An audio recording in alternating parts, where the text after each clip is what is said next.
Ladies and gentlemen, welcome to another episode of Media Watch. We're still continuing with our home edition. You get a chance to check out all my books and my microphones.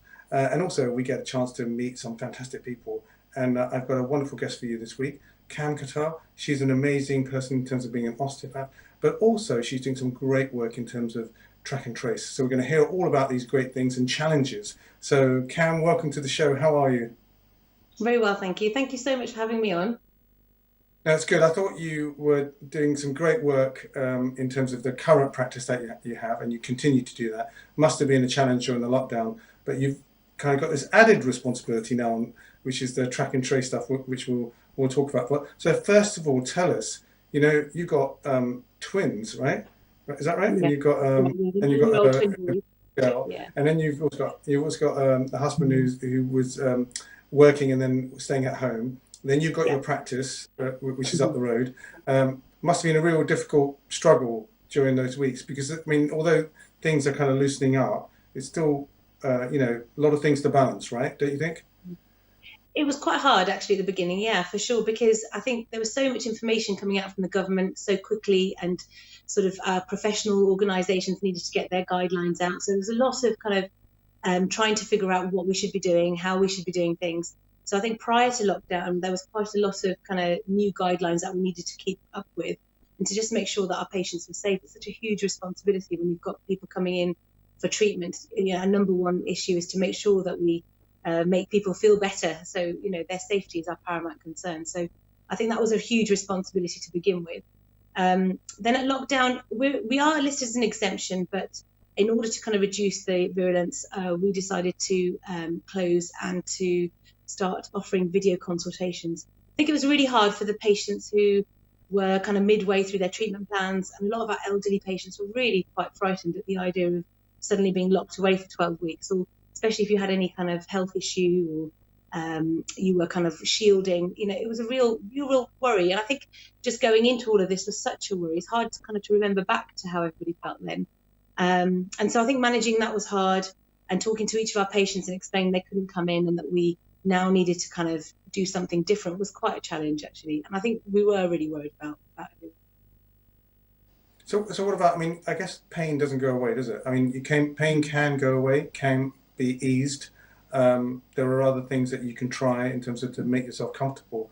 Is there the kind of thing that you had to talk to your patients about during this period? Because obviously they can't come into your surgery.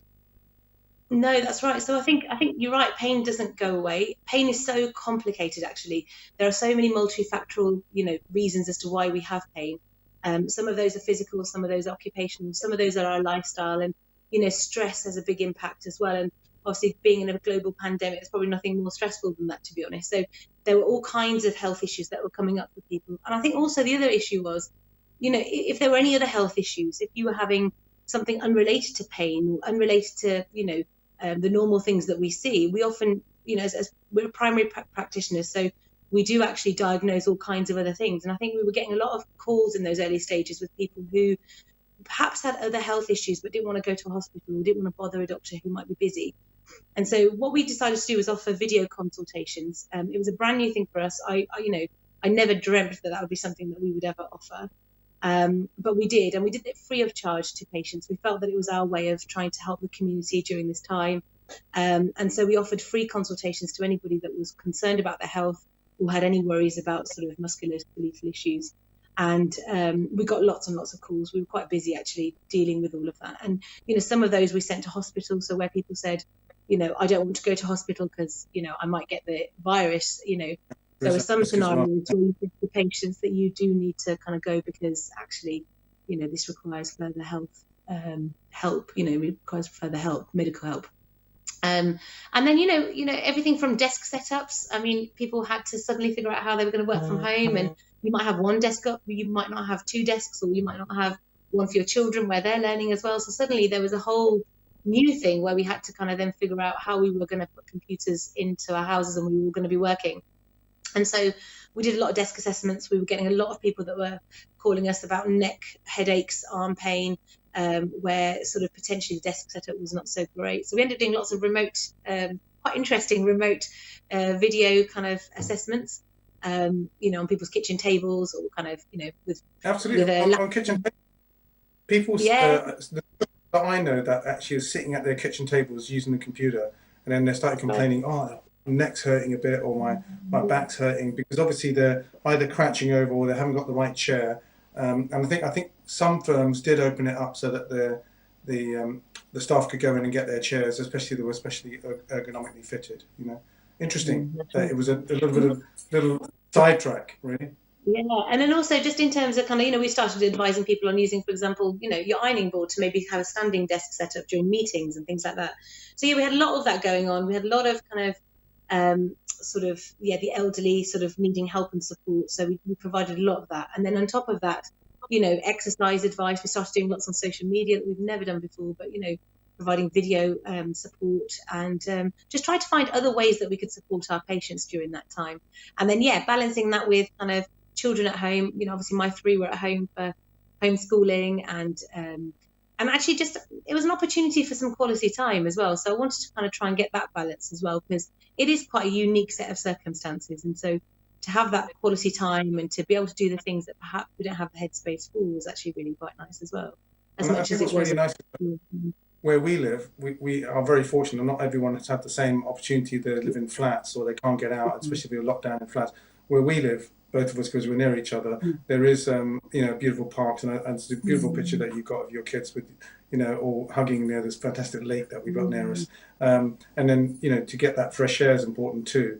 Obviously within the limit, once a day kind of exercise. I think I was quite conscious of the fact that you're right. We are very fortunate. We live in a very, very kind of safe environment. People are really well behaved around us. We've got lots and lots of really nice open spaces.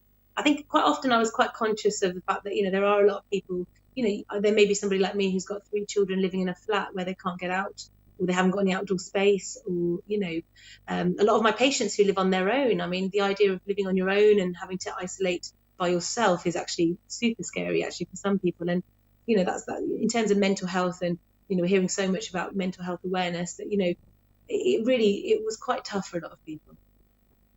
One of the other things I wanted to mention, I didn't say we were going to talk about it. I'm going to sneak it in, right?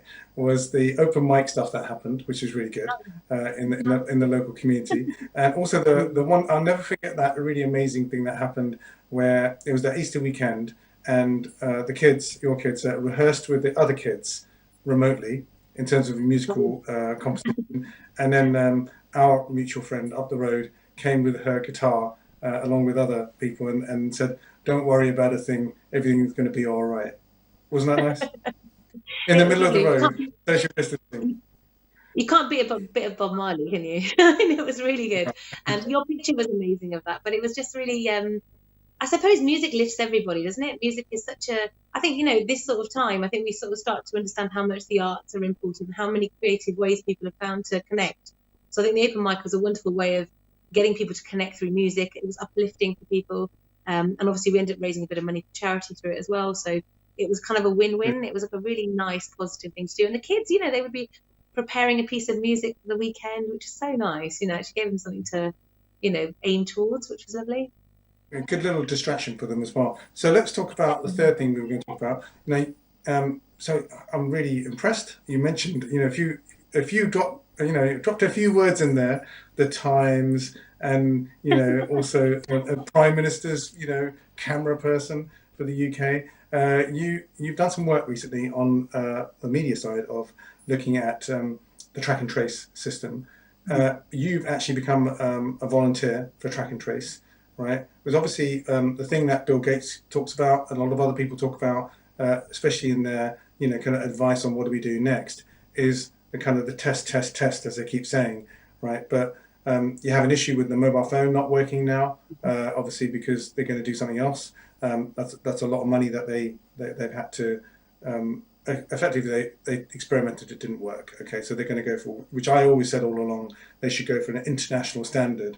So if you go from one country to another, the same track and trace could work. But that's technology. Let's park that for a second. More importantly, if you're not downloaded the app or you're not tech savvy, pardon the pun, you would have to report to somebody that you suspect that you have, or actually something else may happen. You may be contacted, right, with regards to the fact that have you gone offline, or are you still there? No, I'm okay. So I'm okay Yeah, now. yeah, Sorry, yeah. something. You went upside down for a second. All good. Yeah, so you would have to, if you were a person that was in contact and you didn't realize it, you'd be contacted to say you need to self-isolate. Tell us how all of that works, because for some people it might be I quite think, confusing, because oh, it's for sure. technology, then they're talking as a government. What is all this stuff? You know? So I think, yeah, there is a lot of confusion. There's been a lot of, actually in the media, there's been a lot of kind of misinformation. And I think there's lots of information being bombarded about this. It's quite hard to understand the ins and outs of it. So yeah, I'll try and explain. Essentially, the app is one part of track and trace or test and trace. The other part is essentially what happens is if you currently test positive for COVID, so say you have symptoms, you go to a test centre or you arrange a test and you get tested positive, what happens is your name and your telephone number will be taken, and as soon as you get tested positive, somebody from our clinical, so I'm a clinical caseworker for the test and trace program, so somebody like me would call you if you tested positive. So what we would then do is call you, ask you if you're okay, find out what symptoms you're struggling with or suffering with, and then go through sort of a list of questions related to who's in your household and which other people you've been in contact with. And that's not to sort of tell on anybody or anything like that. It's more about making sure that we keep everybody safe. And, you know, I've talked to many people who are struggling with coronavirus, and actually, when you talk to them and you realize how much they're suffering, they're very keen to let you know all the people they've been in contact with, because they do understand how important it is at that point. We then put this information into a centralized database, which then means that we can then contact those people that you may have been in contact with.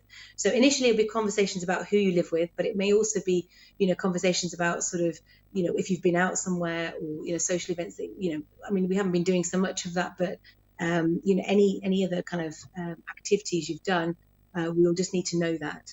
And then we also make sure that you've got all the things that you need to help you self-isolate successfully. So to make sure that you are able to stay at home and that you understand everything that's required of you. The idea is essentially, you know, we've got to come out of lockdown somehow.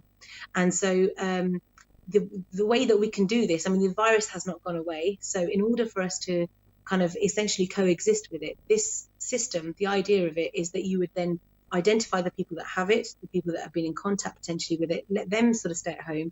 That way the rest of society can then continue on. And so it's trying to get some form of semblance of normality back. I think the app is good because say you went into a pub at the moment, you currently what will happen is now when the pub's open, for example, people would have to give their details to the landlord, and so then the landlord would have a record of who's been in, and that way if there was an outbreak they would then let you know, let everybody know, or let the Public Health England people know. But if we had the app, what would happen is that the app would automatically let people know that they'd been in contact with people. And I think people have got all kinds of concerns about the app or not, but I mean ultimately that's not here at the moment. But it is only a small part of track and trace. I mean, you could describe this as the old-fashioned method, basically, that, you know, actually you have a clinician that calls you up. And there are many clinicians. There's quite a big group of us that would call you. I think the other thing with somebody calling you actually is that you then get to speak to a clinician. I mean, I've done a shift this morning and I spoke to a gentleman, and I think he was really incredibly reassured to have a health professional speak to him, talk through his symptoms. He had quite a few questions about the virus and kind of things that he could do and couldn't do. And I think had a lot of questions about the testing. And I think it was really helpful for him to talk to somebody that had that clinical background. So I think that's kind of essentially it. Do you provide advice on the kind of test? Because obviously there's also, you mentioned this thing about, you know, publicity, or I think the media has a responsibility in one sense to be very clear and concise about, you know, rather than saying, oh, we got antibody test, but we're not sure if it works. Okay, well, you should have maybe said that in the first place, that you haven't actually got an antibody test. We have an unreliable antibody test. Again, that's misleading as well, because it may work in some cases and may not. So, you know, so this kind of confusion about what to test, how to test, where to get it, right? You know, when it's available. These are all questions that seem to be sporadically appearing and being reported on, rather than any clarity about what actually works.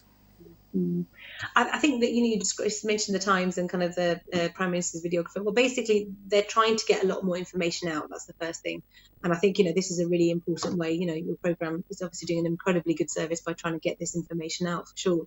I think with test and trace, the test that is relevant for test and trace is the actual, have you got the virus now test, right? So the one that's set up now with all the test centres, these are the ones that basically tell you whether you've got symptoms now.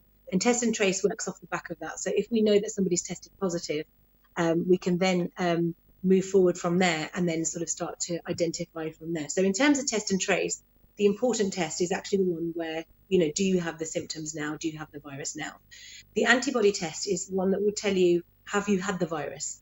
And there are questions about sort of, I think I've read so much about all of this, and I've just been watching a webinar from the Royal Society of Medicine, for example, and they were discussing it now. And there's so much information still coming out, and it's so difficult to decipher all of that. But essentially, there is question marks about whether the antibody test lasts for as long as, they're talking about sort of maybe it only shows antibodies for a certain number of months, but I think these things are all new, and ultimately there will be an element of unreliability with the tests.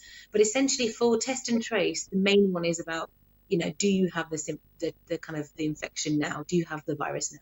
So kind of, yeah, I think that's really good. That's a really good point. I mean, all this other stuff is more of a distraction about whether or not, if you've got antibodies, does that mean you're protected? Asymptomatic, what's the definition of that? They all seem to be like, look, let's just deal with the issue. If you have it, or the possibility of have it, it's best to be safe to self-isolate and follow the guidelines. And I think that's kind of a golden rule, really, isn't it?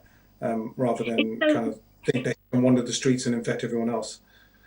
I think it's so hard. I think, even, like I said, I've watched so many webinars, we've been discussing lots of colleagues, I've got lots of people I know in so many different spheres with this, but there's so much information coming out so quickly. And I think it's hard for anybody that can make sense of it. I think for the public, of course, it's very, very difficult to really fully kind of get through all of that. And I think it becomes such a big bombardment of kind of information. It's really hard to kind of figure out what the right thing is. But essentially for the system, I mean, people need to understand the system. The system only really works if people understand it and if people comply with it ultimately. So it's got to be something where it's got to be a partnership and people work with it. And I think if they understand that that's the test that's important and that they need to stay at home, I think that's a big part of this. Yeah, I think there's also, we talk about the fact that the virus is still out there, and it's a very loose term to use the term stay alert. And I know during the campaign of, stay safe, we were all clapping hands and all the rest of it, on a Thursday. And then I read a press report recently that spoke about the fact that many government people, we're not criticising anyone by the way, didn't vote for weekly tests. So on one hand, from a cynical perspective, you're clapping your hands for the NHS, not you, but people are clapping their hands for the NHS. But on the other end, where's the commitment to make sure that the testing that needs to be in place for the health workers on the front line who are more susceptible to this?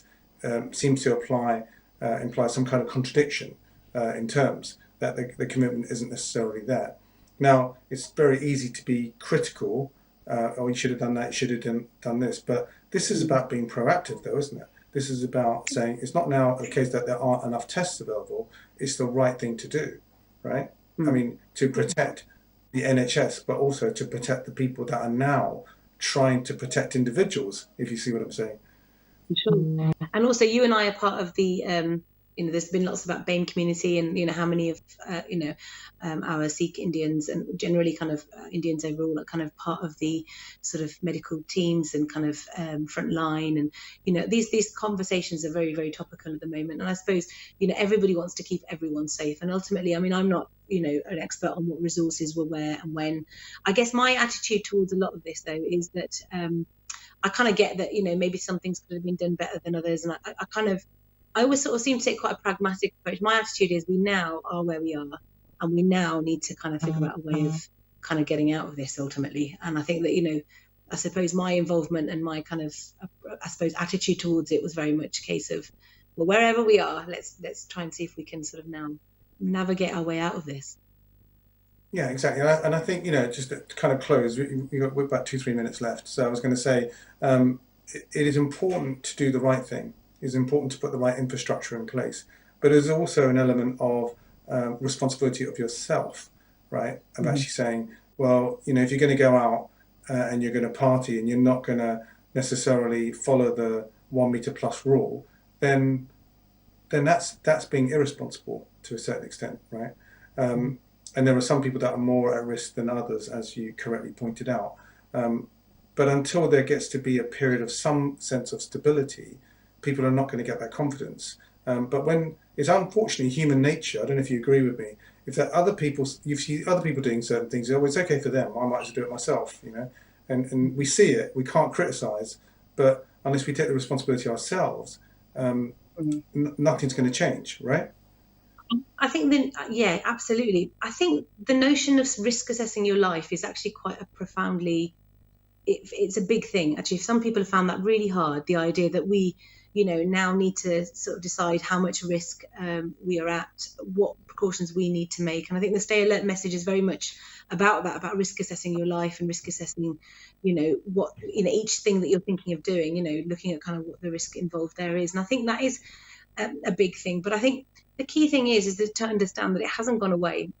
Where people feel a bit more relaxed that, oh, it's gone away, and it hasn't gone away. So I think that we still do need to make sure that we're following sort of the guidelines that are set out, and that all of these things are here for our safety. So ultimately, we do need to adhere to that. There is a lot of responsibility as an individual on all of our shoulders, but we do need to make sure that we're following the guidance as best as we can, to make sure that we keep everybody safe, but also all of the other stuff to keep our the kind of economy going, and the kind of the country going, and society get moving. And if we're going to coexist with this, the only way of doing that is by trying to find a way that that we can that the only way we can coexist with it really is by making sure that people do follow the rules. Absolutely. So I was going to say thanks so much for your time. We didn't mention the fact that your surgery is over in Britings Park, Ivor, and it's at the Lotus. What's it called? Lotus Clinic, isn't it? It's called the Lotus Wellbeing Clinic. So we're a group of Yeah. osteopaths, acupuncturists, massage therapists, and clinical psychologists. And we've been there for 17 years, looking after kind of patients for all manner of conditions. So yeah, it's at the You're right. doing an amazing job. So and well Thank done you. for all the things that you do. Good luck with all the stuff you do Thank with you. the PM, right, and the Times, and also all the work that you do in the community as well. Thank you so much for coming on the show and sharing with us your brilliant experience and ongoing mission to help us all. So thanks so much, Kam. Talk to you soon. Thank you very much.